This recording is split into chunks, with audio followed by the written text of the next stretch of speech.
তো ব্যবসা করবে তোমাকে টাকা দিতে হবে না? জমি আছে, জমি বন্ধক ম্যানেজ করবা। হ্যাঁ, ওই লুরে ছেলে ভুল বান্ধব কাপড়ের দোকান দিয়েছিল, শেষ পর্যন্ত জমিগুলো সব বিক্রি করতে হইলো। তো ও ব্যবসা করতে হবে না বাপ, এমনি আমার ঘরে বসে বসে গেলছি, ওই ঠিক আছে। রোজ রোজ আমি তোমার কোটা শুনতে পারবো না, তুমি টাকা দিবা কিনা তাই বলো। আমি তোকে 1 টাকা দেবো না। তাহলে আমাকে ভেনো করে দাও। যাবে নাই যা। ঠিক আছে, আমার ভাগে তো জমি থেকে পাবো, আমাকে দিয়ে দাও, আমি বেচে দিয়ে দোকান দেবো। তোর ভাগে জমি মানে রক্ত পানি করা জমি, 1 ছটাক দেবো না। দিবে না তো ছেলে জন্ম দিচ্ছ কেন? তুই একটু চুপ কর, আমি দেখছি। হ্যাঁ, তুমি যে ছোটবেলা থেকে দেখছো, বিদেশে আমাকে চুপ করতে পারবে না, আর আমাকে চুপ করতে আসবে। আমি মাঠে কাজ করতে পারিনি, তোমরা জানো না? এই যে তুমি বন্ধু দিয়ে টাকা দিলে কি হবে? ছেলে যা বলছে তাই করো না, আমরা মরে গেলে তো সব ওরই থাকবে। ওই গেলে যা খুশি তাই করুক, ফ্যাক্টরি করুক, দোকান করুক, আমি দেখতে আসবো না। আমি বেঁচে থাকতে 1 ছটাক জমি ওকে দেবো না। মরে গেলে তো দিবি।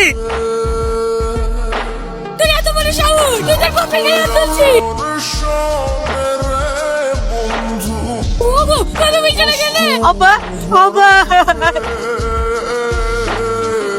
শান্ত, আমি নিজের হাতে আমার আমাকে মেরে ফেললো। আমি কোনোদিনও নিজেকে ক্ষমা করতে পারবো না। আদিস নিবা, এতে তোর কোনো দোষ নাই।